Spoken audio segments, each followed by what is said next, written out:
Hola a todos, bienvenidos al ciclo de charlas en robótica. En honor a la apertura de la maestría en ciencias con orientación en robótica. Ahora nos acompaña el doctor Walterio Mayol Cuevas de la Universidad de Bristol del Reino Unido. Eh, Permítame presentarlo, lo voy a introducir. El doctor Walterio Mayol Cuevas es actualmente profesor de tiempo completo de la Universidad de Bristol en el Reino Unido, así como Principal Research Scientist en Amazon, Estados Unidos. Obtuvo su licenciatura en la Facultad de Ingeniería de la UNAM y su PhD en la Universidad de Oxford. Recibió el Premio Nacional también de la Juventud por actividades académicas, el HP Innovation Research Award, um, Samsung Global Outreach Award y premios y nominaciones en sus artículos de IEEE, ICRA, BMWC y SHE. Ha fungido como General Chair de la IEEE en International Symposium of MITS and Augmented Reality, ISMART, más conocido como ISMART, y General Co-Chair del British Machine Vision Conference, del BMVC. Sus intereses incluyen nuevos tipos de robots, algoritmos de procesamiento visual, nuevos sensores y mecanismos de percepción visual. Bienvenido, Walterio. Adelante. Muchas gracias, Hugo, y a todos en la maestría del CIMAT. Es un placer para mí estar con ustedes. Tengo en muy gran estima al CIMAT en sus diferentes campus, y lo que están haciendo con la maestría me parece un estupendo paso adelante para capturar todo el interés y la motivación que existe en los estudiantes de México sobre el tema de la robótica. Entonces, permítanme empezar mi plática, en donde voy a hablar de trabajos relativamente recientes y actuales que estamos trabajando en mi equipo. Todo lo que voy a hablar tiene que ver con mi trabajo en la Universidad de Bristol. A través de esta plática, ojalá podamos crear una nueva conexión, ¿no? Y nuevas interacciones.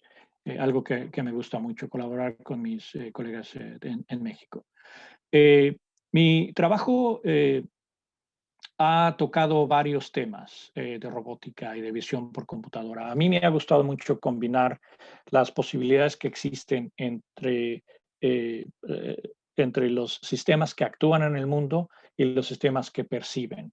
Y, por supuesto, la interacción que existe en medio, que es la inteligencia artificial. Um, en este sentido, he trabajado en varios campos que tienen que ver con robots de diferentes tipos, robots voladores, por ejemplo, robots humanoides y otros tipos de robots que voy a hablar un poco en esta plática.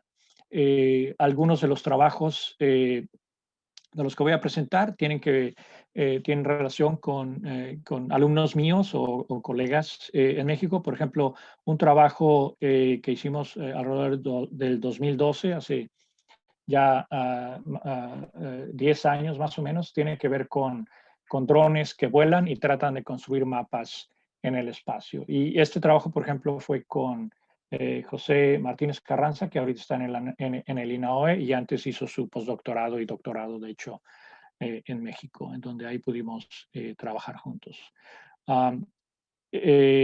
También he trabajado en otros aspectos de robots voladores. Por ejemplo, este otro trabajo tiene que ver con cómo un robot volador puede percibir su entorno y predecir qué es lo que va a pasar cuando interactúa con un espacio. Si un dron, por ejemplo, vuela sobre un espacio que está vacío, esencialmente no pasa nada, pero si interactúa con un objeto sin siquiera tocarlo, pero acercarse a un objeto, el efecto de piso que se le conoce, afecta su trayectoria. Entonces, una de las cosas que hicimos ahí en mi equipo en Bristol es tratar de predecir, basado en información visual, cuál va a ser el cambio de aceleración para que el dron pueda corregir cuando se acerca a este obstáculo que está enfrente de él, pueda corregir con anticipación su movimiento para minimizar la afectación que va a tener.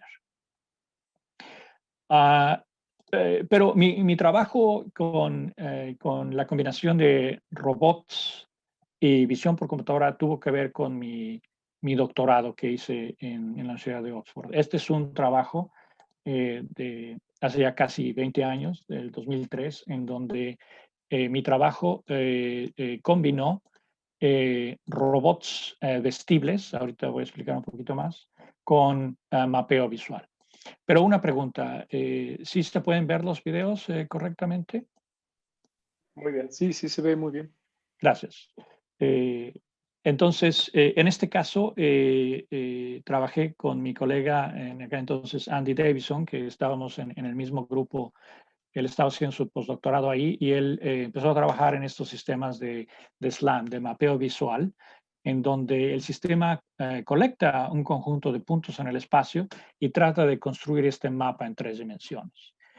Y esto lo combiné con el trabajo que estaba haciendo en ese entonces, que eran robots activos vestibles, en donde el interés es poder generar un sistema en donde alguien puede colaborar remotamente. Y esa persona que está colaborando remotamente puede saber en dónde se encuentra esa persona que está remota con respecto al espacio y poder poner anotaciones de realidad aumentada. Estos cubos que ven aquí, que son muy básicos, esto es en el año 2003, pero funcionaba en tiempo real, es una indicación y posiblemente la primera vez en donde se combinaba realidad aumentada, SLAM visual y robótica activa. Y en este caso, el robot puede saber en dónde está con respecto a las diferentes anotaciones que la persona que está remota dejó, y la persona remota puede indicarle al robot que vaya a ver estos diferentes puntos a pesar de que la persona que está cargando el robot se está moviendo. Entonces, esto fue parte de mi trabajo doctoral en la Universidad de Oxford, esta combinación de robótica, visión por computadora y mapeo.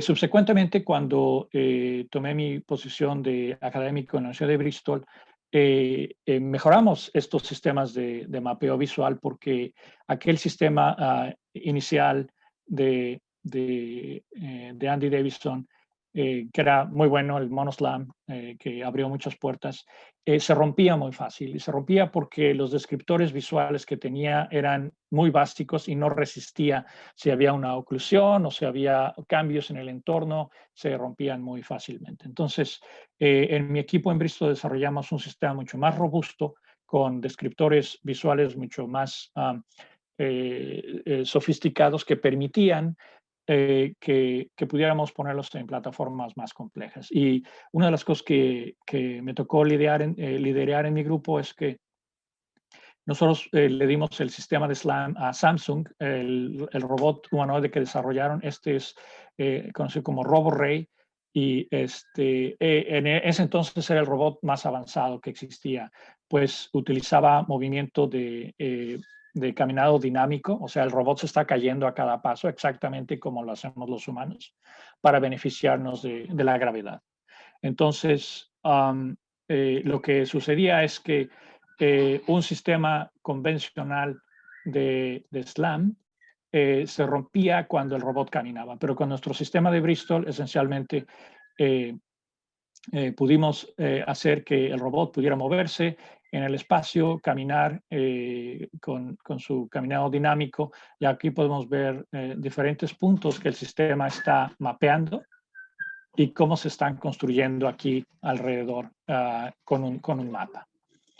Y una vez que el sistema reobserva puntos, mejora su estimación, no solo de dónde se encuentra, sino de todos los puntos que se encuentran en el entorno. Esto es lo que hacen los sistemas tradicionales de mapeo visual en 6 dimensiones. Pero en esta plática, los temas que voy a ahondar son 3 diferentes partes que no necesariamente están conectadas, más allá de tratar de resolver problemas que tienen que ver con robótica o con percepción o con robots que tienen que ver, que tienen que interactuar con humanos. Entonces, la primera parte tiene que ver con un área que que desarrollamos en mi grupo, que le llamamos robots herramienta, handheld robotics. Y esto tiene que ver con cómo tratar de combinar las herramientas que generalmente tenemos con robótica y una persona en el lazo. Y este es el trabajo de dos de mis alumnos de doctorado. Ambos ya se graduaron. Janice fue el último que se graduó el año pasado y Austin Greg Smith se graduó antes. Pero esencialmente a lo que se refiere las robots herramienta es algo que para mí me parece muy fascinante. Los humanos y humanoides hemos utilizado herramientas manuales por millones de años. Y sin embargo, a pesar de que las hemos actualizado con actuadores o a lo mejor con más potencia, estas herramientas desconocen el entorno en el que se están moviendo y no saben qué es lo que están haciendo. Entonces, estas herramientas están totalmente guiadas por el usuario. Y si el usuario no tiene la capacidad o la destreza para usarlo o el conocimiento sobre el área, esa herramienta puede ser hasta más dañina que beneficiosa. Entonces, los robots herramienta, desde mi punto de vista, existen entre los dos extremos que consideramos en robótica regularmente. Robots externos que pueden existir y a lo mejor ni siquiera interactuar con una persona, como un robot aspiradora, en donde de hecho está programado para funcionar cuando una persona no está en el entorno y son totalmente externos a nosotros. En el otro extremo tenemos a robots que son vestibles, y que posiblemente están diseñados con las dimensiones precisas de nuestros huesos para poder funcionar adecuadamente. Entonces, los robots herramienta para mí son un puente que existe entre estos robots externos y estos robots vestibles. Y también los robots herramienta tocan un punto muy importante que en robótica ha existido por muchos años, y esto es la paradoja de Moravec, que esencialmente Moravec observó hace muchos años, en los años 80, hizo esta observación de que los humanos pueden muy fácilmente realizar tareas que a los robots les cuestan mucho trabajo, como la navegación. Los humanos podemos navegar muy fácil, resolver problemas en muchas dimensiones, y los robots les cuesta mucho trabajo. Y del otro lado, los robots pueden hacer cosas que a los humanos les cuestan mucho trabajo, como tener grandes velocidades o gran precisión, o recordar muy bien las cosas. Entonces, los robots herramienta yo los veo como una posibilidad en el sentido de poder integrar los beneficios que existen tanto en los humanos, las cosas que los humanos pueden hacer bien, y las cosas que los robots pueden hacer bien. Aquí lo que tenemos es que esencialmente pensar que las herramientas tienen un uso muy intuitivo. Si yo veo un martillo, lo que esa herramienta me dice para qué puedo usarlo es muy intuitivo para mí, como humano. Y eso es una gran ventaja, porque comparar ese nivel de intuición con una máquina mucho más compleja, que no es una herramienta, es una oportunidad precisamente para diseñar robots que parecen herramienta y que nos ofrecen posibilidades de interacción que son muy intuitivas.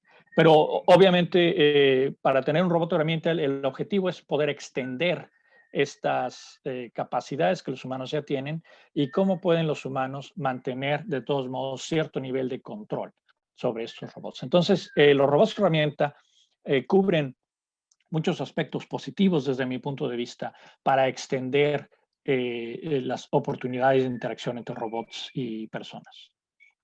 Ahora, algo interesante que también se ha descubierto en años recientes es que incluso cuando estas herramientas no son robots, unas herramientas normales, o simplemente hacer experimentos como el que está descrito aquí, en donde a una persona se le da un mazo o una extensión para interactuar con el mundo, después de un tiempo, esa persona, el cerebro de esa persona, se adapta a que ahora tiene esta herramienta y puede hacer más cosas o cosas de una forma diferente a como las hacía antes. Entonces, esto también es muy interesante porque si podemos desarrollar herramientas robóticas que ayudan a las personas en sí van a poder empezar a pensarse a sí mismas como que pueden hacer más de lo que normalmente hacen. Ahora, es bueno mencionar que los robots herramienta han existido de diferentes formas en otros campos, sobre todo específicamente y sobre todo en el campo de la medicina, ha habido ciertos desarrollos de herramientas en donde, por ejemplo, si uno tiene que cauterizar puntos muy pequeños, digamos, en la retina o algo así, eh, se pueden desarrollar métodos y herramientas que ayudan a que se compense, por ejemplo, el movimiento del cirujano para poder realizar la tarea de una manera mejorada. O para poder hacer intervenciones en puntos específicos, sino salirse del área que se quiere operar. Sin embargo, de lo que yo hablo cuando hablo de robots herramientas, tiene que ver eh, con métodos más generales. Estamos hablando de, de que las herramientas se utilizan en muchos campos y si combinamos esta idea de los robots herramienta con una persona que las lleve y además a estas herramientas les damos información, podemos llevar esta tecnología a diferentes campos. Y este es mi interés. Mi interés es sobre robots herramientas que son generales, más allá de un campo específico. Y para ser un poco más concretos, es un diagrama que explica un poco de qué es lo que está pasando. Aquí tenemos al humano que está interactuando con el robot herramienta, pero el robot herramienta no solo recibe las direcciones del humano, o sea, el humano lo puede mover de un lado para otro, pero el robot herramienta además tiene información sobre la tarea que está desarrollando y está midiendo qué es lo que está sucediendo para poder combinar toda esta información y resolver una tarea. Este video que voy a mostrar aquí es un video del 2013, nuestro primer robot herramienta. Este es Austin, en donde tenemos una tarea muy sencilla. El robot tiene que acomodar esas piezas en un patrón específico. El robot sabe cuál es ese patrón y sucede eventualmente que cuando, por ejemplo, se ponen todos los discos negros y el usuario quiere agarrar otro disco negro, el robot se rehúsa a hacer eso y de hecho indica hacia dónde hay que ir para tomar la siguiente pieza que se necesita.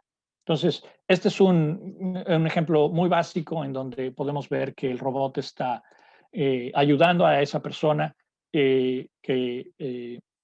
que le está en sí ayudando al robot a moverse y a negociar obstáculos, que puede ser una parte complicada para que el robot lo resuelva por sí mismo. Y el robot le está ayudando a la persona a no cometer un error. Después de ese robot que desarrollamos, como vieron, era un robot que tenía un eje no rígido y utilizaba tendones, pero era muy básico, el número de grados de libertad era limitado. Aquí desarrollamos un nuevo robot que tiene 6 grados de libertad y que tiene una velocidad mayor y, y que nos permite hacer más cosas. Y de hecho, este robot lo pusimos gratis, es un open source el diseño, todas las piezas de construcción para 3D printing están ahí. Y esencialmente cómo funciona es también un sistema de tendones que nos permite tener poca masa en el efector final y dependiendo de cómo movemos los diferentes motores, ese robot se va a mover. Una de las cosas que hemos investigado con estos robots es cómo se comunica ahora esa persona con un robot herramienta. Y en este artículo de ICRE del 2016 hicimos este estudio en donde lo que hacemos es comparar diferentes métodos en las que el robot y el humano pueden comunicarse.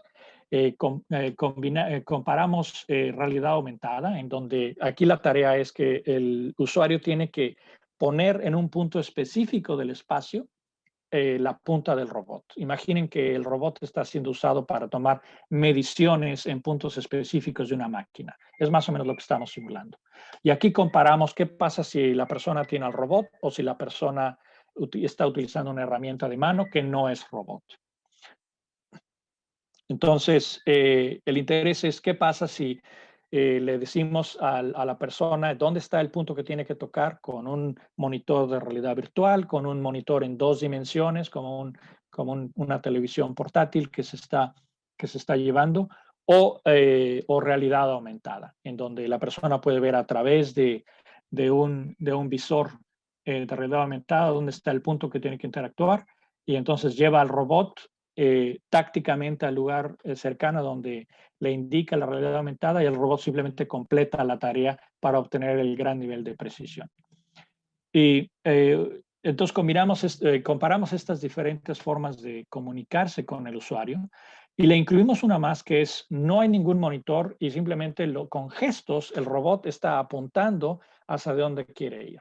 Y como los gestos son relativamente intuitivos, la persona puede llegar al punto que se le está guiando. Y lo interesante que descubrimos es que esencialmente, si tenemos cualquiera de los métodos de realidad aumentada, realidad virtual o incluso una televisión en 2 dimensiones, no hay diferencia estadística con ninguno de estos métodos. Lo que significa de que el robot y el humano, a través de interactuar, como el robot tiene suficiente conocimiento de la tarea y el humano tiene parte de ese conocimiento de la tarea, juntos pueden completar una tarea sin tener que requerir de un sistema muy avanzado de comunicación. Y algo interesante es que incluso con gestos es mejor que muchos de los métodos que utilizaban simplemente la herramienta que no era robot. Entonces, esto es una demostración de que la combinación entre el robot y la persona, cuando se combinan en este entorno en donde ambos conocen de la tarea, funciona para resolver problemas. Otra de las cosas que hicimos recientemente, publicamos en IROS en 2019, es, muy bien, ahora sabemos cómo comunicar del robot a la persona para guiar a la persona al punto específico en el espacio, pero ¿cómo es que la persona le puede comunicar cosas al robot para indicarle qué es lo que la persona quiere hacer? Y esto es lo que hicimos en este trabajo. Y en este trabajo lo que hicimos es, tenemos al robot y una tarea simulada en donde tenemos que llevar losas que tienen diferentes patrones, son losas con diferentes patrones, a lugares específicos dentro de este mosaico que se está creando. Es una tarea muy utilizada en psicología experimental para este tipo de tareas. Es una tarea de copiar en donde estamos llevando de un lado a otro las cosas. Y lo que hacemos es, tenemos un sistema de seguimiento de la mirada, un gaze tracker aquí, que está en el robot. Lo van a ver un poquito más aquí en el video. Y este gaze tracker nos está indicando a dónde está mirando la persona. Entonces, lo que podemos pensar es que, bueno, si el robot sabe a dónde está viendo uno, nos está indicando a dónde quiere ir la persona y qué es lo que quiere hacer a continuación.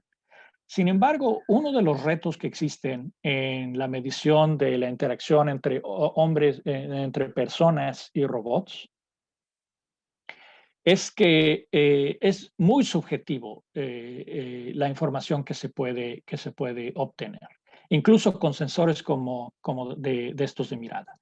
Entonces, lo que hicimos fue forzar la predicción de un lado contrario. ¿Qué quiere decir esto?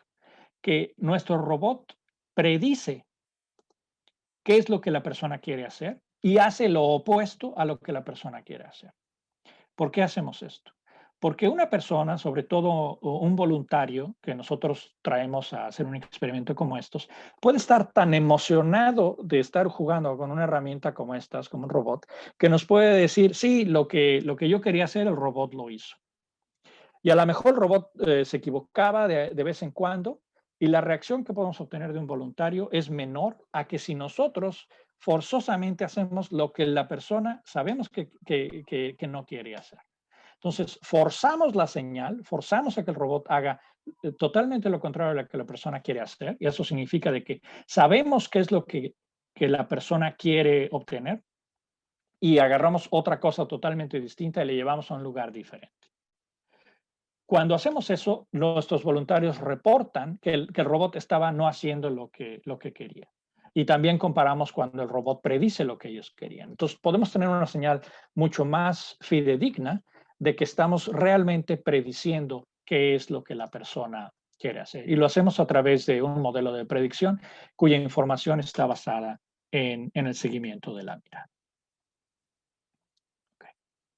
Entonces, esta es la parte de los robots herramienta que quería comentar. Ahora, permítanme ir a la segunda parte de la plática. Y esta segunda parte de la plática, aquí interactué con un equipo más grande de alumnos, postdoctorantes y colegas, en donde, sobre todo con mi colega Piotr Dudek, que él es de la Universidad de Manchester, y su equipo desarrolló el sensor procesador que vamos a hablar en este momento. Pero para motivar esta segunda parte, déjenme tomar un paso atrás y hablar de cómo es que en robótica generalmente vemos a los sistemas de visión o de percepción en general. Como empiezan estos sistemas de visión es con una cámara que está diseñada para colectar imágenes. Y estas imágenes se envían digamos, a un procesador central, a un CPU. Y generalmente porque la cantidad de información que está involucrada aquí en tantas imágenes que estamos mandando, no es suficiente utilizar solo un procesador. Generalmente necesitamos utilizar algo como un procesador gráfico, que no necesariamente fue diseñado para procesar visión, sino gráficas, aunque recientemente se han adaptado bastante bien para el procesamiento de visión. Eventualmente puede haber alguna decisión que se toma con el algoritmo de visión que está aquí. Esto se manda a un procesador posiblemente más local, que eventualmente se conecta con un control para motor o directamente con un servomotor. Pero lo que está pasando aquí es que estamos inundando estos sistemas que están construidos con módulos no diseñados para visión por computadora, los estamos inundando con una cantidad de información increíblemente grande. Y sobre todo, como vamos a argumentar aquí, la mayoría de esta información es irrelevante.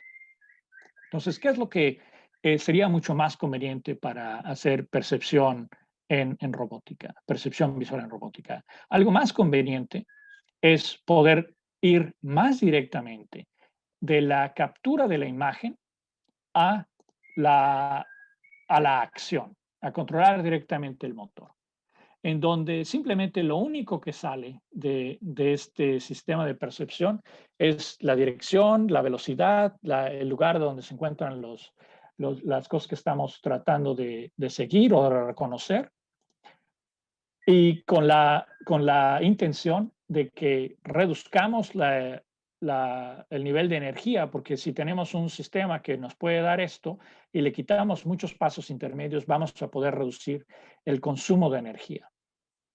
Además de que vamos a poder reducir la latencia que existe en el sistema, porque vamos a poder responder mucho más inmediatamente sin tener que mandar información relevante de un lado a otro, y vamos a poder reducir la complejidad del sistema, haciendo que podamos hacerlos más pequeños, más eficientes, posiblemente más baratos. Entonces, ojalá se entienda cuál es la motivación de este paradigma que queremos proponer aquí. Sin embargo, este paradigma en donde vamos de la percepción a la acción no es necesariamente nuevo y es algo que de hecho en fisiología se ha estudiado por varios años. Hay un trabajo de Ledvin, Maturana y McCulloch, tres grandes figuras de la literatura de la fisiología, que descubrieron que en la retina de la rana, esta es una rana que mi hijo de 8 años dibujó para mí, en la retina de la rana hay detectores que les llamaron detectores de insectos o de bichos. Y estos detectores simplemente disparan cuando se detecta que hay un bicho. Y no está, el ojo de la rana no está mandando imágenes al cerebro de la rana que son irrelevantes. Simplemente le dice, aquí hay una posible fuente de alimento y en qué posición está. Ahora, estos detectores no son simplemente reconocer algo oscuro que tiene contraste contra el fondo.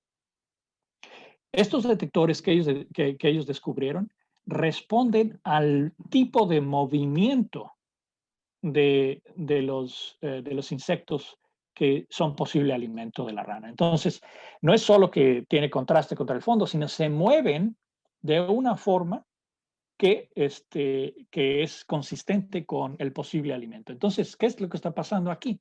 El ojo de la rana está haciendo procesamiento que regularmente nosotros asociamos a niveles de procesamiento o de inteligencia superiores. Y esto está sucediendo en el ojo de la rana.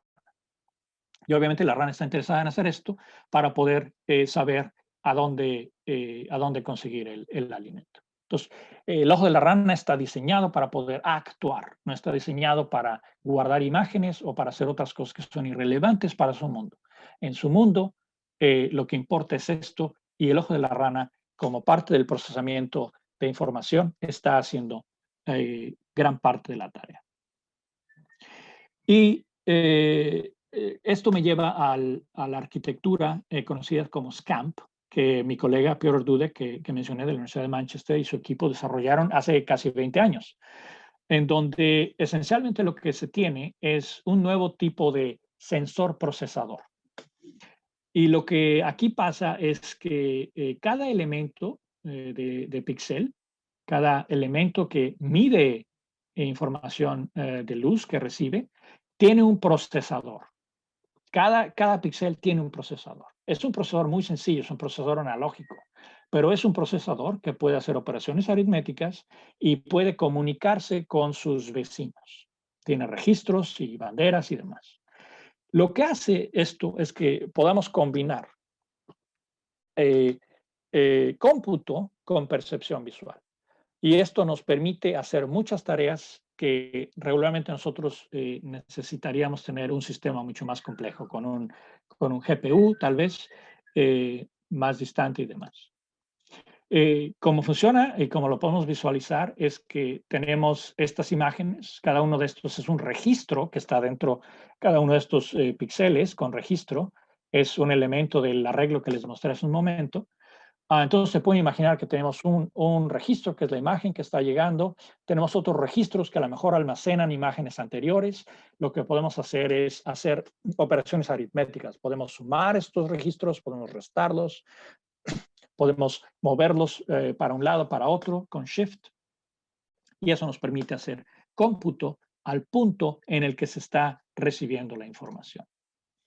Y con esto hemos podido hacer varias cosas. Por ejemplo, hemos podido hacer odometría visual en ICCV en el 2017. Tenemos este artículo en donde esencialmente lo que hacemos es, es un algoritmo súper sencillo, y es muy sencillo porque tenemos la capacidad de hacer en paralelo muchas cosas y muy rápido. Este algoritmo de visión de odometría visual trabaja a 1000 cuadros por segundo. Simplemente lo que hacemos es recibimos una imagen, la distorsionamos un poco con ciertas distorsiones visuales, como la escalamos, la movemos para la derecha, para la izquierda, arriba, abajo, y la comparamos con la que está llegando. Y eso nos permite saber si nos estamos moviendo hacia el frente, si estamos dando vuelta, si estamos yendo hacia atrás. Y entonces, esto es lo que podemos obtener conforme se mueve la cámara en este espacio, está detectando cómo nos estamos moviendo con estos movimientos relativos. Entonces, no es una odometría métrica, pero es una odometría relativa que es muy útil. Y todo está sucediendo al punto en el que estamos capturando la imagen. Pero hemos hecho otras cosas. Por ejemplo, este es un ejemplo también muy básico en donde lo que está pasando es que hay un carro que trae este sensor de SCAMP y en mi equipo ha desarrollado todos los algoritmos de visión que tienen que ver aquí. Lo que estamos haciendo, voy a empezar aquí. Lo que estamos haciendo es que el vehículo reconoce en un universo de posibles puertas por las que puede ir, reconoce por qué puerta es la que tiene que ir, de manera inmediata está haciendo esa decisión. Y eventualmente esto puede funcionar a una escala relativa rápida. Por ejemplo, este carro un carro que es pequeño, moviéndose a casi 4 metros por segundo, es bastante rápido. En donde tenemos una prueba como de slalom, en donde el robot está decidiendo, basado en el patrón que está ahí, ir a la izquierda o a la derecha. Eso es un ejemplo muy básico, pero que nos está indicando cómo podemos combinar este tipo de percepción que es muy rápida con acción. Hemos también combinado esto para carreras de drones, en donde este es un artículo que tenemos en el IMAP del 2019. Las carreras de drones generalmente tienen estas puertas que están indicadas así. El algoritmo detecta cuál es la puerta más cercana y basado en eso, información del mapa de dónde se encuentran, cruza hacia la meta.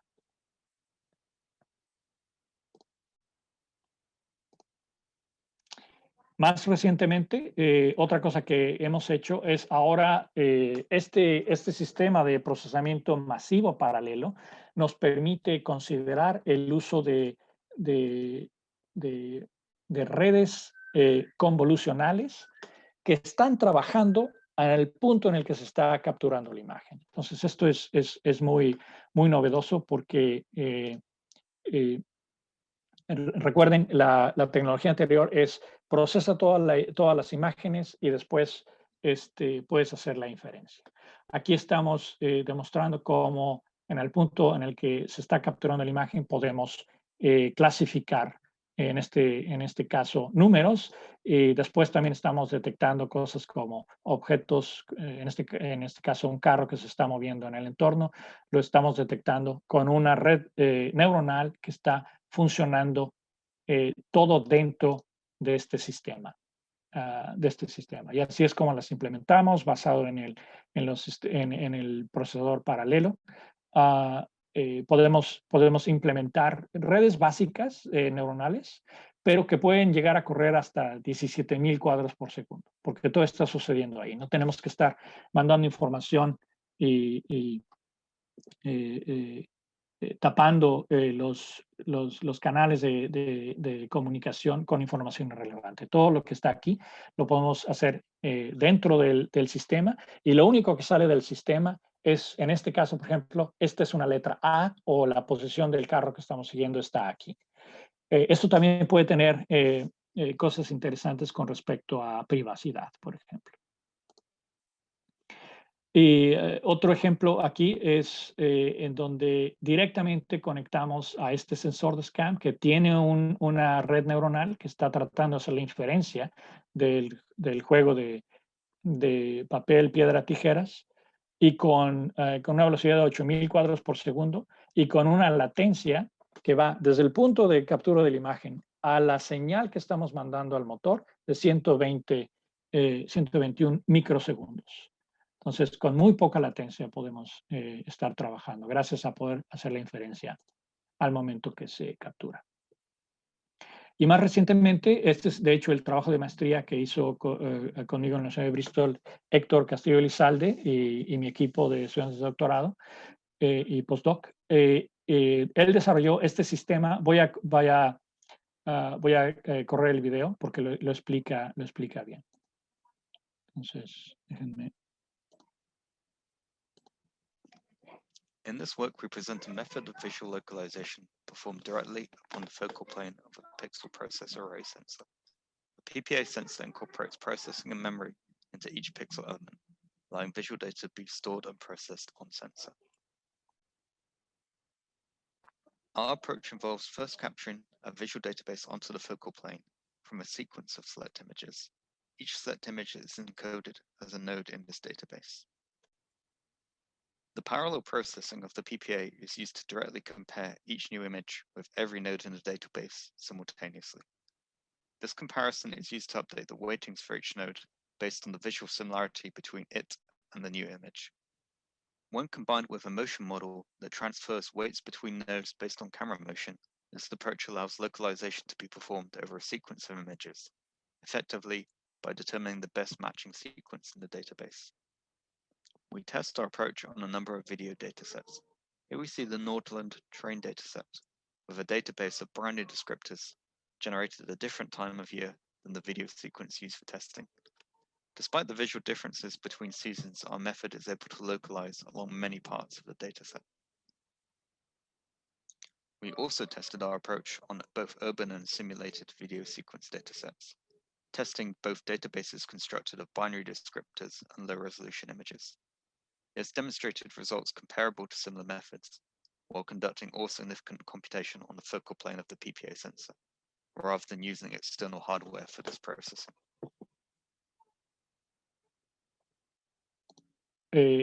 Una pregunta, ¿sí se logró escuchar el audio del video? Sí, sí se escuchó. Gracias. Sí. Entonces, lo que vimos aquí es un sistema que podemos nosotros, hasta donde sabemos, la primera vez en donde en el punto en el que se está capturando la imagen, podemos hacer mapeo y localización. Entonces, estamos haciendo mapeo y localización en el sensor procesador. Ok.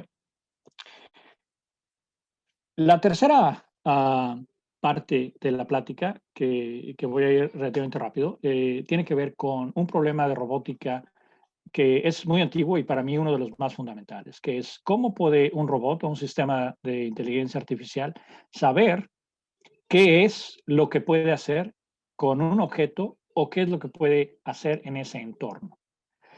Y sobre todo, de una forma diferente a como la estamos desarrollando en sistemas convencionales actuales. Pero este trabajo es, de hecho, el trabajo de doctorado de Eduardo Ruiz Libreros, que es mexicano y hizo su doctorado conmigo en la Universidad de Bristol.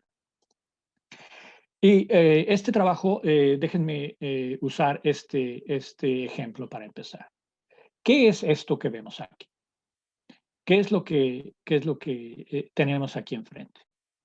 Si yo les pregunto, y esto fuera una sesión interactiva, a lo mejor me contestarían lo que cualquier persona generalmente respondería: esto es un vaso. ¿Y para qué me sirve un vaso? Bueno, para tomar agua.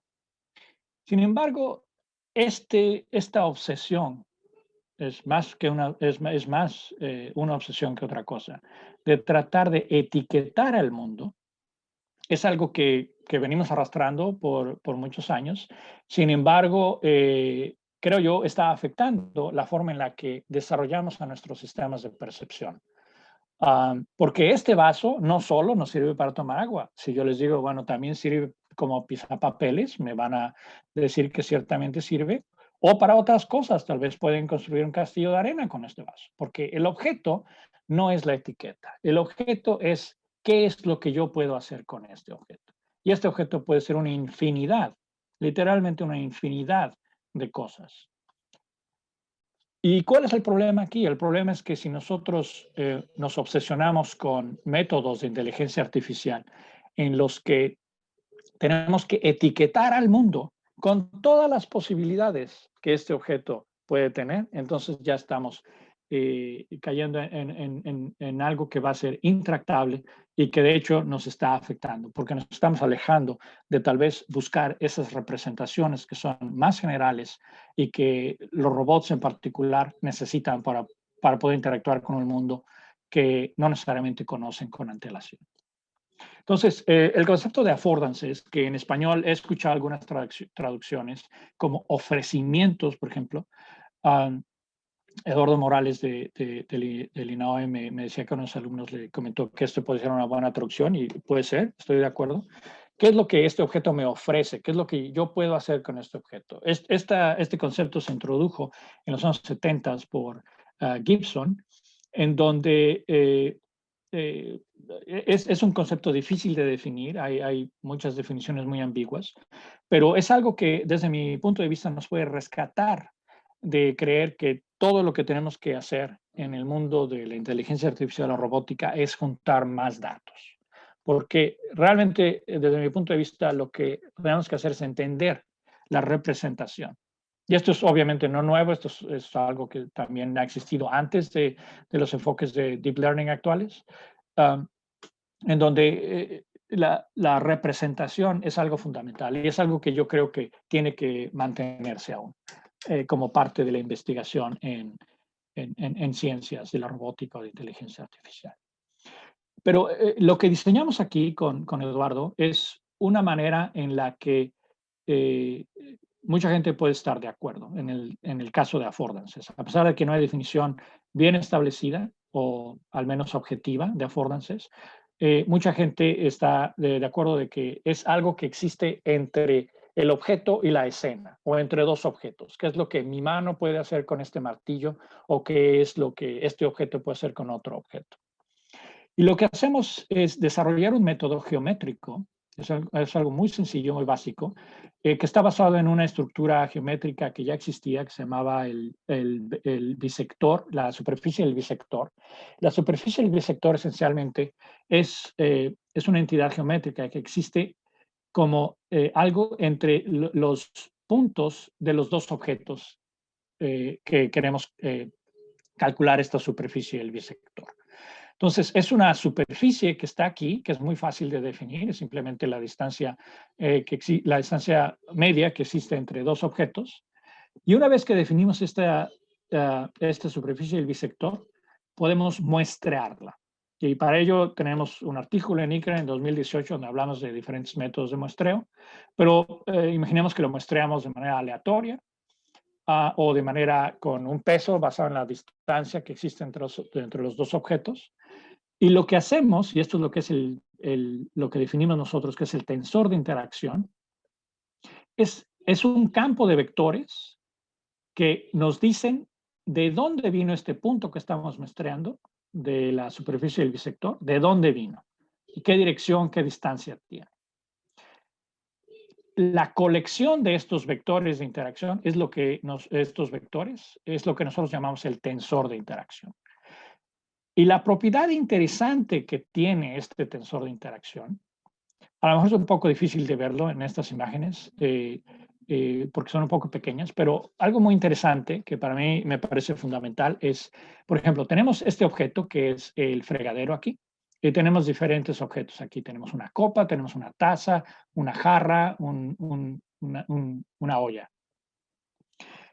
Lo interesante es que estos vectores de interacción tienen una similaridad bastante cercana. A lo mejor se ven algunas diferencias, pero en sí tienen una similaridad bastante cercana, a pesar de que el objeto lo estamos cambiando bastante.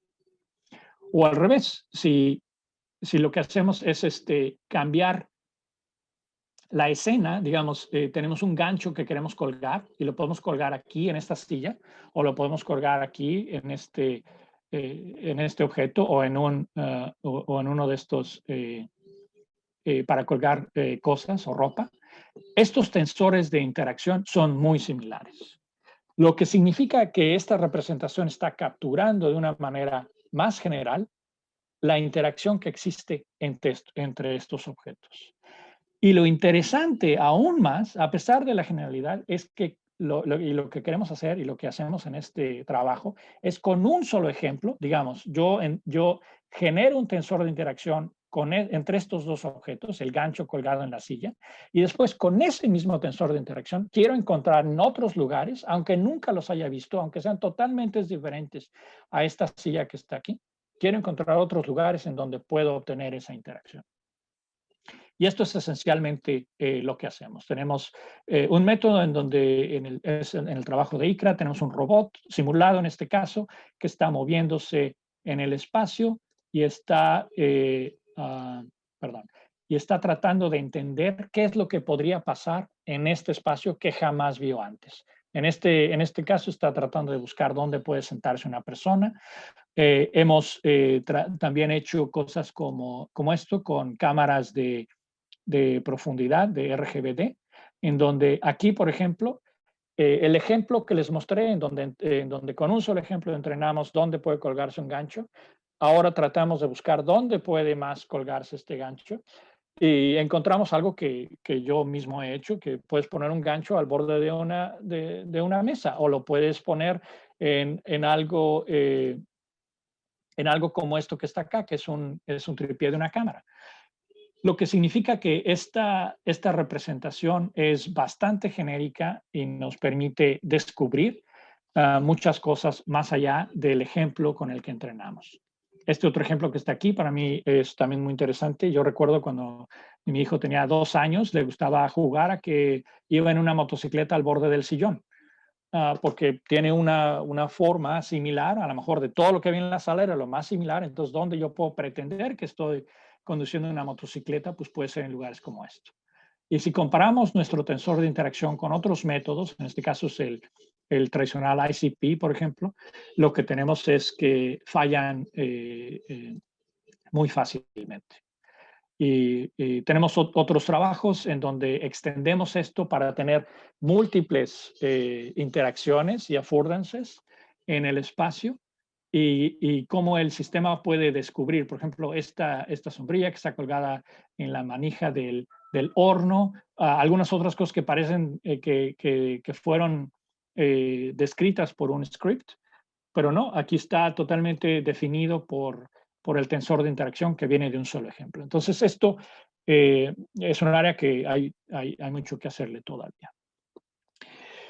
Pero sé que estamos más o menos acercando al tiempo, entonces permítanme hacer un pequeño resumen de las 3 cosas que vimos. Hablamos de robots que interactúan con personas y una de las cosas que para mí sobresalen aquí es cómo tratar de combinar para qué las personas son buenas y para qué los robots son buenos. Hay veces que como ingenieros en robótica pretendemos que el robot puede ser mejor o nos olvidamos de que hay una persona y muchas veces incluso en sistemas diseñados para interactuar con personas nos olvidamos de que hay una persona y que esa persona posiblemente es perfectamente capaz de realizar ciertas de las tareas que están ahí. Entonces, ¿cómo combinar en qué es cada uno de las entidades que están interactuando mejor? También hablamos de la importancia de los sistemas visuales, sobre todo de procesamiento visual. ¿Qué es lo que podemos hacer para procesar mejor? Y cómo evitar procesar cosas o transmitir información que es irrelevante. Entonces, traer de vuelta esta visión de la visión activa que estuvo en su auge en los años 70, 80, de que uno procesa solo lo que necesita, es algo que está resurgiendo. Y también finalmente hablamos de la importancia de tratar de entender de descubrir una mejor representación de cómo interactúa un sistema artificial con el mundo y posiblemente liberarnos de ciertas obsesiones que están actualmente de moda en términos de simplemente colectar más datos y creer que eso nos va a ayudar. Colectar datos y deep learning son muy esenciales. En mi equipo lo usamos mucho para otras cosas, pero cuando existe la posibilidad de descubrir representaciones más efectivas, es algo que tenemos como científicos que hacer. Y lo más importante de todo, tal vez, hay muchísimo que hacer aquí. Y yo creo que ojalá la maestría que están creando permita que el talento que existe en México explore mucho más cosas que tienen que ver con estos temas y con todo lo demás que están viendo. Con esto termino y sé que estamos a tiempo, pero yo estoy aquí para responder sus preguntas y si no les da tiempo de quedarse a las preguntas, por favor, comuníquense conmigo. Mis correos están disponibles en la red y con gusto establecemos una comunicación. Muchas gracias. Muchas gracias, doctor Walterio. Bastante interesante la charla. Iniciamos la sesión de preguntas. Para las preguntas, pues yo sugiero levantar la mano con icono o hacer la pregunta directamente en texto. Veo por ahí que Jean-Bernard Hayet fue el que levantó primeramente la mano. Sí, por favor. Yo no veo el chat, entonces si me pudieran ayudar, por favor. Hola, pero sí, Jean-Bernard. Hola. Hola, Walterio, ¿cómo estás? Hola, qué gusto en saber de ti. Gracias por la plática, estaba muy chida. Tenía dos dudas. Una sobre la primera parte, es si el sistema está diseñado como eye in hand, o sea, con la camarita ahí sobre el efector. O si Sí. está antes en el... Sí, muy buena pregunta. Disculpa que no mencioné cómo funciona nuestro sistema de handheld robots.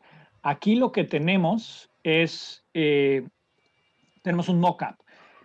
Sé que a mí me interesa mucho la visión por computadora y de hecho tenemos otro sistema que no presenté aquí en donde tenemos una cámara que está montada en el robot, pero la usamos sobre todo para comunicación remota, no necesariamente para decidir. Entonces, como controlamos al robot, y de hecho aquí se ve en esta figura, posicionamos todo a la persona, en el caso de que usemos algo como realidad virtual, o al robot, no se ven las...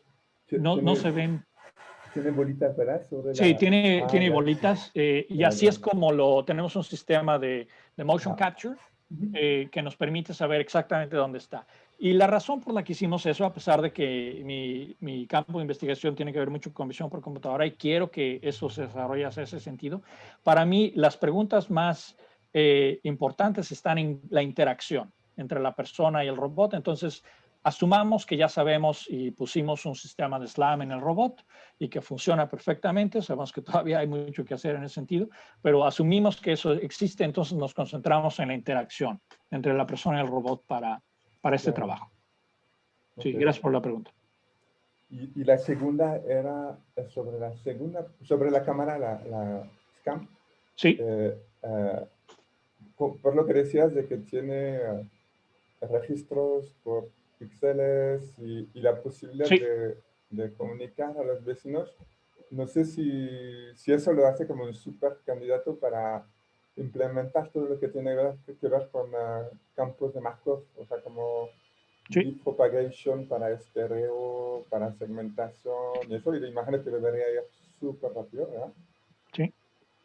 Sí, hay varias cosas que comentar. O sea, este sistema es un prototipo de investigación. De hecho, la tecnología que usa es algo que existía hace 20 años, porque mis colegas no han invertido ni dinero ni tiempo, no tiene sentido, hasta que comercialices, en poner una tecnología superior.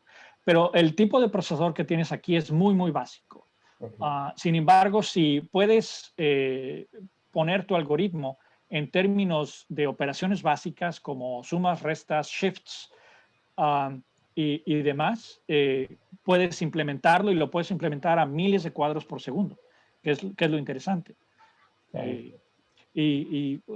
Parte de la muestra de esto es que hemos podido poner una CNN ahí en el scan, en donde lo que hacemos son kernels de convolución y hacemos las funciones de activación, max pooling, lo que necesitas, incluso la fully connected layer también.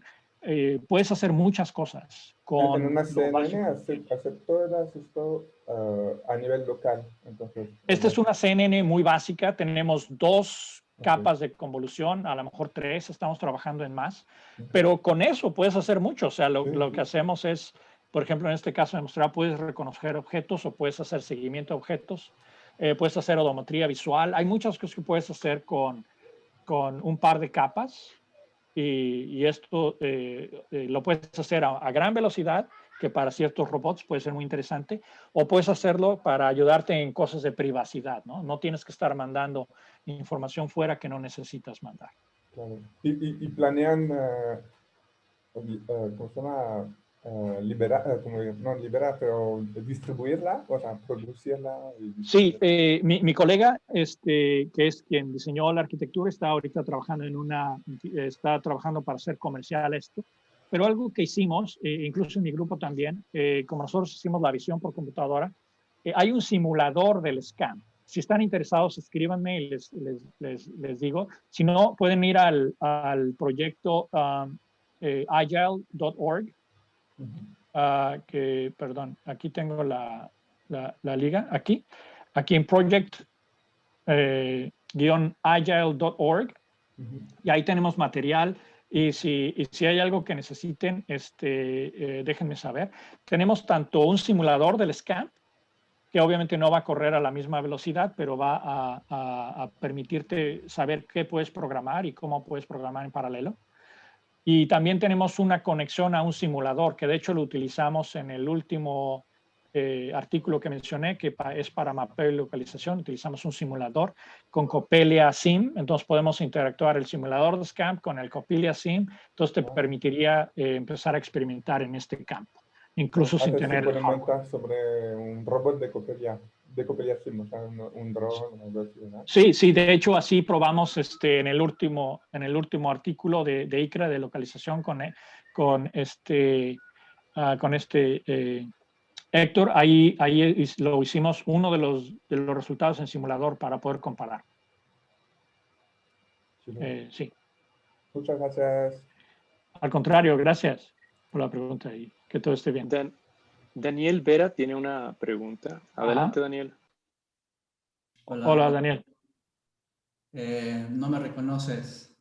Un poco, sí. Fui el primer programador de La Piernuda. Claro que sí te reconozco, ¿cómo no me voy a acordar? Qué gusto. Iba a mencionar a La Piernuda, pero ya no había tiempo. Bueno, ahora hago matemáticas. Súper bien. Súper bien, qué gusto de verte. Igual. Para esto también, de imágenes, una técnica para tomar pocas muestras y hacer el procesamiento más rápido, a veces se usa compressed sensing. No sé si ustedes han tratado de hacer eso, ¿no? Ciertamente, estoy de acuerdo de que hay ciertas otras técnicas que existen ahí que podrían ser muy interesantes de considerar. Nosotros no hemos usado compressed sensing. Una de las cosas que hemos tratado de hacer es tratar de pensar muy bien cuáles son los algoritmos correctos que pertenecen a una arquitectura tan diferente como esta. Y esto tiene que ver con la pregunta anterior. Es muy tentador para nosotros que ya hemos trabajado en visión por computadora, querer meter lo que ya conocemos en una arquitectura nueva. Y eso es algo que no es correcto. A ver, si es lo correcto, está bien, pero tenemos que pensarlo. Cuando diseñamos el sistema de odometría visual que simplemente comparaba el cambio con la imagen anterior, es algo que difícilmente uno lo consideraría, pero aquí, como tienes 1000 cuadros por segundo de posibilidades, simplemente te permite hacer eso porque el cambio que existe entre un movimiento a otro es tan pequeño que simplemente con hacer estas mediciones tan sencillas puedes tener una muy buena idea de cómo se está moviendo esta plataforma. Entonces, ciertamente hay muchos algoritmos por ahí que son muy interesantes de considerar, pero también es un reto para nosotros pensar qué es lo que es correcto, qué algoritmo es el que, o qué framework que está por ahí es el correcto para una arquitectura diferente, porque creo que esto cambia la forma en la que podemos ver las arquitecturas de visión por computadora y tenemos que hacer el mejor uso de ellas. Muy bien, pero gracias. Sí, gracias. Igual, qué bueno que diles quién es La Piernuda y que tú le pusiste el nombre. Así es, pero porque significa Proyecto de Investigación de Estudiantes para Robótica y Navegación Avanzada. Eso es lo que significa Piernuda. Ok, muy bien. Sí, eso es un proyecto que hicimos con Daniel y varios otros del grupo Linda, cuando yo era alumno de licenciatura y todos éramos alumnos de licenciatura, creamos esencialmente un grupo de investigación para alumnos, por alumnos, en donde publicábamos y hacíamos cosas. Y ese grupo todavía existe, hasta donde sé. Hacen otras cosas, a lo mejor no tanto el tipo de investigación que hacíamos, pero espacios como esos creo que es muy importante apoyarlos. Y, por ejemplo, no sé qué tanto existan los clubs similares de estudiantes en el CIMAD, pero ojalá, si existen, hay que apoyarlos, no hay que interferir, hay que dejar que los alumnos desarrollen y creen sus cosas por sí solos. Se equivoquen y hagan aprendizaje a través de eso. Sí, recuerdo que en Amazcom pusiste ahí videos de cuando eras alumnos y tenías ese grupo que les dejaban jugar, ¿no? Principalmente para hacer sus creaciones. ¿Sí? Eso es importante. Muy importante. Hay que retomarlo. Muy importante. Hay que tomar ese ejemplo en la maestría y crear los grupos. Ojalá puedan crear un grupo. Y sobre todo si sale de los alumnos, eso es lo que funciona. No le pongan ahí a un jefe que está controlando lo que hacen. Déjenlos, si pueden. Denles recursos dentro de lo que se pueda. Busquen financiamiento. Hay compañías por ahí, no sé, que a lo mejor pueden hacer una contribución. Y sí, yo creo que es muy importante crear estos espacios. Sí, luego te pregunto de las compañías. Okay. Muy bien. No sé si tenga el aforo alguna otra pregunta más para Walterio. Una pregunta, Hugo. Adelante, por aquí. Héctor. Sí, hola. Hola, ¿qué tal? Mucho gusto, Hola. Héctor Becerra. Colaboro aquí como investigador también en el CIMAT. Tengo una pregunta de la primera parte, un poco de esta propuesta interesante de las herramientas robóticas. Un poco mi pregunta va en el sentido de que, bueno, yo había leído algún trabajo tuyo, te conocía más por la parte de percepción precisamente, y no por la parte de los fierros, ¿no? De crear mecanismos. Entonces, en ese sentido, ya corregimos eso. Sí, me gustaría que nos platicaras un poco tu experiencia justamente de ese lado, porque a veces pues es difícil empezar desde cero un proyecto y prototiparlo y llevarlo a la práctica desde cero, ¿no? Entonces, tu experiencia en ese sentido, ¿todo lo hacen en tu grupo o colaboras con otros grupos de tu universidad? ¿Cómo hace sentido? Es una excelente pregunta, Héctor. Y creo que en mi grupo no lo hemos hecho tan bien como podríamos, porque todo lo que ves aquí de los robots y herramientas lo desarrollamos desde cero, así como dices, desde cero empezamos. El primer prototipo de este robot lo hicimos con Lego, de hecho, con unos motores de Lego de servo y para probar cómo funcionaba, porque a lo mejor no se alcanza a ver muy bien. Tenemos un artículo en ICRA 2015 que habla todo de cómo desarrollamos este robot y habla de cómo se hizo y demás.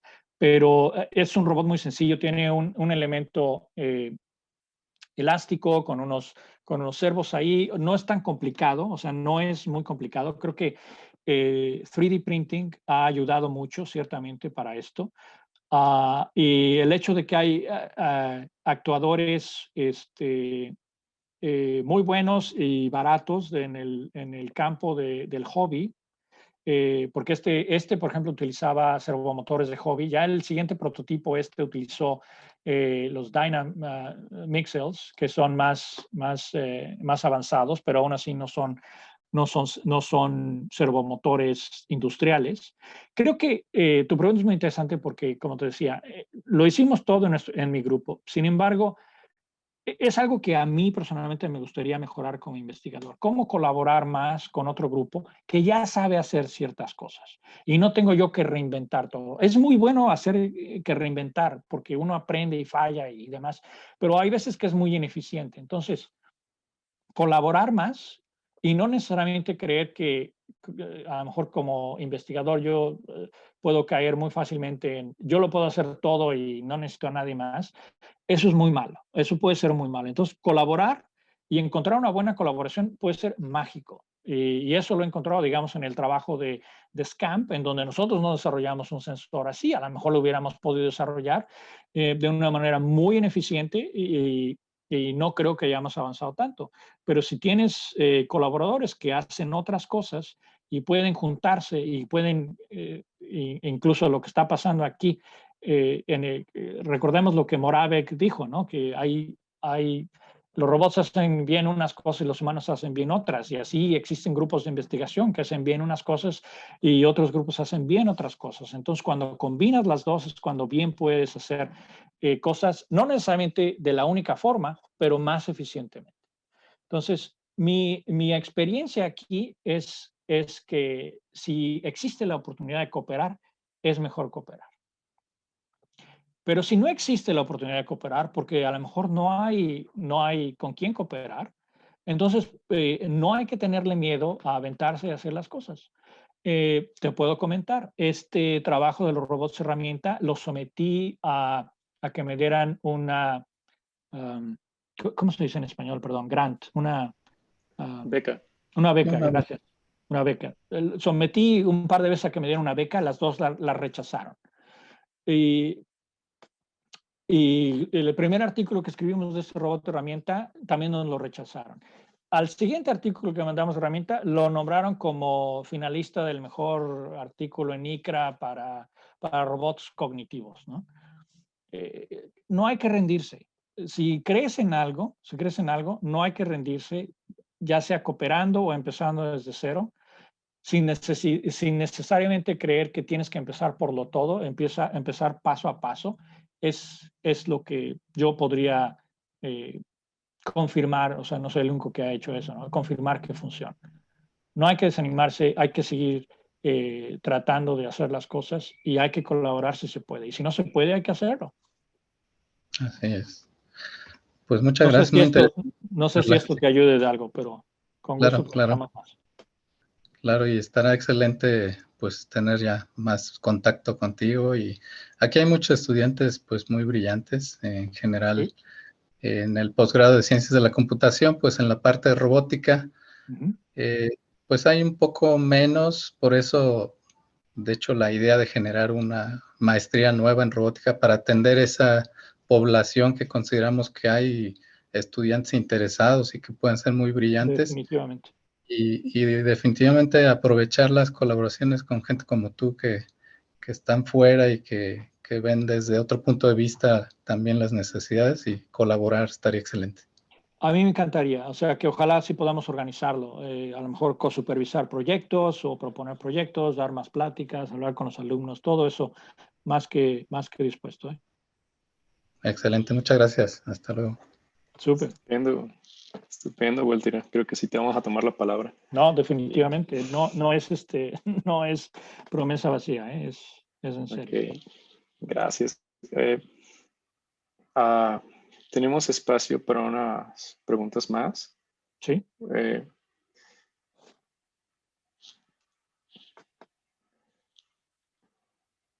Bueno, si no hay preguntas, a mí sí me encantaría preguntar. Gracias por los tips. De hecho, estamos viendo las charlas de todos y vemos como que, wow, aquí podemos colaborar, podemos crear ciertas cosas. Yo creo que vamos a tomar el consejo. Sí. Y lo mismo del robot de handheld. Está bastante interesante. La parte comparativa, análisis estadístico que hiciste también está muy bueno. No hubo diferencias significativas, pero sí se puede ver que el que utiliza gestos, pues mejora un poquito más, se utiliza mejor. La pregunta era, ¿qué tipo de gestos son los que hace este robot como para mejorar esos resultados? Sí, y la otra... perdón. La otra era si estos gestos no pueden ayudar a la predicción del siguiente movimiento del usuario aparte del gaze, del eye gaze. Definitivamente, muy buenas preguntas, Hugo. En el caso de los gestos que el robot hacía, estaban contenidos dentro de una tarea que era, tienes que llegar a un punto del objeto. Entonces, si el robot apuntaba hacia un lado y no estabas todavía en el objeto, el usuario de manera intuitiva pues, se acercaba al objeto en esa dirección. Y entonces el robot seguía apuntando y a lo mejor eventualmente cambiaba la dirección y el humano cambiaba la dirección. Entonces son gestos muy básicos, muy básicos. Inicialmente habíamos pensado a lo mejor el robot tiene que hacer como que ve para allá y teníamos que inventar un gesto para que dijera ve para allá o sube o baja, ¿no? La realidad es que no lo necesitamos. Simplemente bastaba con, en este caso, apuntar hacia dónde ir, y el humano de manera natural lo hicimos con varios humanos. No recuerdo la población de voluntarios que tuvimos aquí, porque hemos hecho pruebas con tanto 20 usuarios como 15 usuarios, 11 usuarios. No recuerdo cuántos usamos en este experimento en particular, pero no es solo un usuario, ciertamente son usuarios que nunca habían visto el robot. Muchos de los que lo hicieron. Entonces, no es que les tuvimos que enseñar un diccionario de gestos. Es parte de la ventaja de un robot herramienta, de que hay una intuición que existe. Yo estoy aquí, estoy agarrando esto y esto me está diciendo simplemente con apuntar, ve para allá, es muy intuitivo, no hay mucho que entenderle. Y esto es algo muy interesante, creo, porque un robot herramienta creo que está en una muy buena posición de poder comunicarse con el usuario de una manera muy intuitiva y al mismo tiempo resolver un problema complejo. Entonces, eso es el primer punto. No sé si esto te respondió a la pregunta. Sí. Y la segunda era, ya se me olvidó, perdón. El gaze, si los gestos pueden apoyar al eye gaze para mejorar la precisión de la siguiente movimiento de la persona. Sí, de hecho, en el modelo que eventualmente usamos no está incluido el modelo de hecho considera el movimiento del robot, sabe dónde está el robot, pero no más que eso. Okay. Entonces, considera tanto la visión del gaze como dónde se encuentra el robot para poder predecir. Y creo que a lo que estás aludiendo es la ley de Fitts, a lo mejor, no sé si es a lo que estás aludiendo, en donde uno puede predecir hacia dónde va basado en la dirección y velocidad inicial. De hecho, eso lo intentamos hacer en la tesis de doctorado de Austin. Intentamos utilizar, porque tenemos otras tareas, en donde intentamos utilizar para dónde se movía y con qué velocidad se estaba moviendo para predecir a dónde quería ir uno. Lo que encontramos es que, y a lo mejor esto no es sorpresa, es la vista de la persona es mucho más indicadora que el movimiento que estábamos pensando. No estoy totalmente satisfecho de que hemos medido todo lo que tiene que medirse con respecto a los gestos y los movimientos, pero sí también sé que al menos en los humanos nuestra vista es muy indicativa de qué es lo que queremos hacer. Totalmente de acuerdo. Entonces, en este caso tenía mucho más sentido basarnos en la vista que el movimiento o los gestos. Sin embargo, creo que sí puede existir el caso y de hecho intentamos un poco hacer una correlación entre frustración y el movimiento de la persona o el movimiento de los ojos. No encontramos mucha conexión. Eso está en la tesis de Yanis, que es el segundo alumno que trabajó en este proyecto. No encontramos mucha conexión y correlación ahí. Entonces yo creo que hay mucho que investigar todavía. Sí, bueno, no nomás como una posible aportación, tal vez la medición de carga cognitiva hacia la actividad o el objeto que va a tocar o recolectar puede ser un indicativo para mejorar la predicción. Entonces la carga cognitiva se mide con parpadeos, con el gaze y entre otras cosas también el tamaño de la pupila. Entonces podría ayudar en ese aspecto. Muy buenos puntos. Estoy totalmente de acuerdo. De hecho, a mí me hubiera gustado incluir alguno de esos. mi entendimiento, y me gustaría entender si tú conoces algo mejor, es que, por ejemplo, la dilatación de la pupila es extremadamente difícil de medir. Y de hecho, cuando se mide de manera correcta, tienes que estar anclada tu cabeza en el aparato de medición. Y entonces, bueno, eso no era práctico en este momento. Claro. Pero si hay mejores mediciones para ello, sería muy bueno saber. Otro sensor que utilizamos es basado en el ritmo cardíaco. Lo intentamos para saber si estaba frustrada la persona, no funcionó.